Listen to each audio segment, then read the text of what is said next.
Now, strategic interception is slowly being degraded, and that was a very important thing to do. Perhaps in the next 3 years, we're going to see computer hacking at scale. Julian Assange gave a final warning for humanity, saying the real danger is losing freedom once control over information is fully in place. Most people don't understand that the Westphalian system has only been around for about 400 years. And in fact, most nations, not states, but nations, communities of people, were not even in the Westphalian system for a long time. Now, you can think about why the Westphalian system, why the nation-state system developed. I think it's essentially that technology, including speed of transport, letters, radio communications, etc., meant that each center of organization attracted smaller groups of organization to it, and they grew and grew and grew and kept growing until they hit the boundaries of others also doing the same. And then there was conflict, and then borders were constructed either through, well, unless they were natural borders arose as a result of trying to dampen down the expense of that conflict.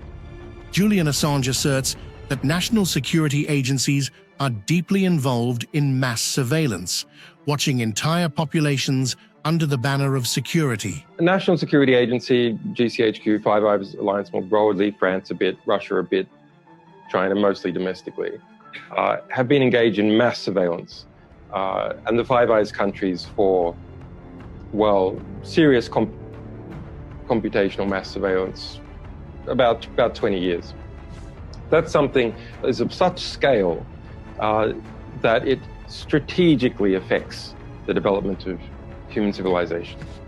In fact, it's called strategic interception for exactly that reason. Now, strategic interception is slowly being degraded, and that was a very important thing to do. Some people can't see the reasons, but as the majority of the world's populations threw itself onto the internet, we merged our human societies with the internet. So the result is that whatever the security structure of the internet, our human societies also became part of that. And that structure was, in part, mass strategic interception. Julian warns that building encryption directly into communication protocols could be a very dangerous development, giving governments even greater control over surveillance. I worked on this for years, many other people as well, and we had a really big hit in 2013 with the Edward Snowden revelations that smashed that into the consciousness, not of the average person. I think that was a negative, actually, because they all became paranoid about what they were saying and became fearful and conformist. But we smashed that into the minds of engineers. And engineers thereby felt ennobled, and that they were part of the flow of human destiny by including encryption into the communications protocols. That has checked a very dangerous development. And we're left then with the other dangerous developments, of which, the important ones are the ones that I described. I don't think that perhaps in the next 3 years, we're going to see computer hacking at scale. People talk about it as if it's happening at scale at the moment. It's not happening at scale, not compared to strategic interception. But the AIification of computer hacking is something that will happen at scale because you're automating it. How you train AIs for discrete problems, in computer hacking, many aspects of it is a discrete problem. There hasn't been significant progress on, in my view. What there has been enormous progress on is how you kind of map through a space which is in between a fluid problem and a discrete problem. It's very interesting, I suppose, all the means that we've come up with to deal with that environment. but they are in some sense unique to a small to mid-sized organization operating at the highest levels, of which I'm not sure that there are any others than us. I suppose that there are some independence groups and organizations, but at least on the side, obviously it's quite a different game to the one that we're engaged in. Okay, but there is a much bigger threat to everyone. Astrophysics has revealed that we've already detected tens of thousands of extrasolar planets beyond our solar system.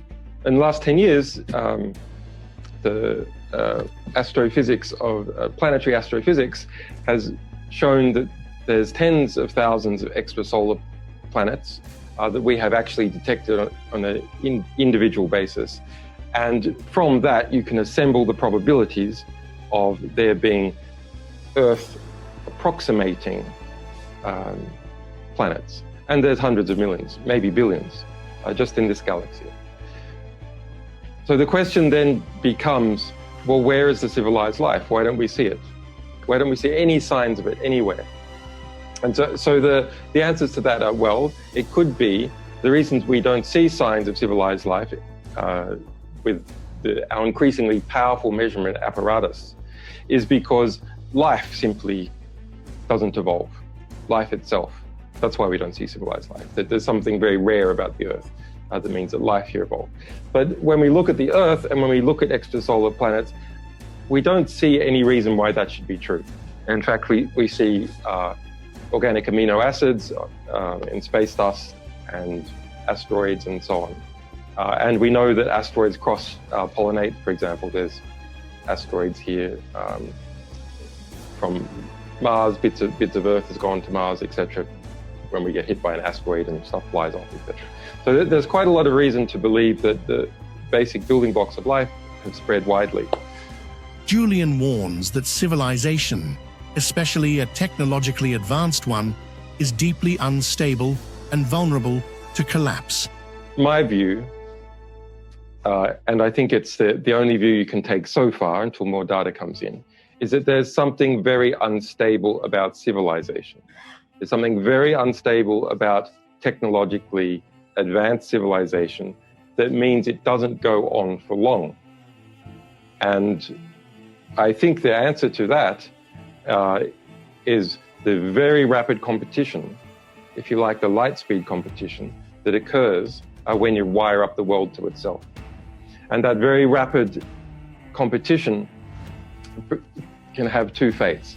And number one, it can produce very robust artificial intelligences that are then coupled with their states. You can see that panning out in the United States and China as they each shore up. They're going to take, those two forces are going to take essentially all the market.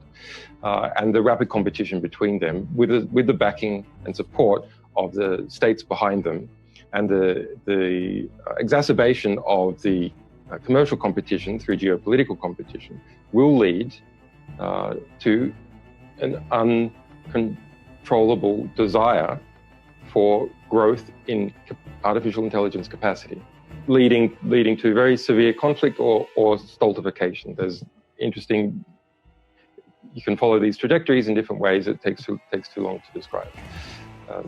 So I think that's our biggest threat. It is geopolitical competition, removing what otherwise might be sensible human controls on the development of artificial intelligence. That geopolitical competition harnessed by and itself harnessing the largest artificial intelligence companies to ratchet up a process which human beings can no longer control.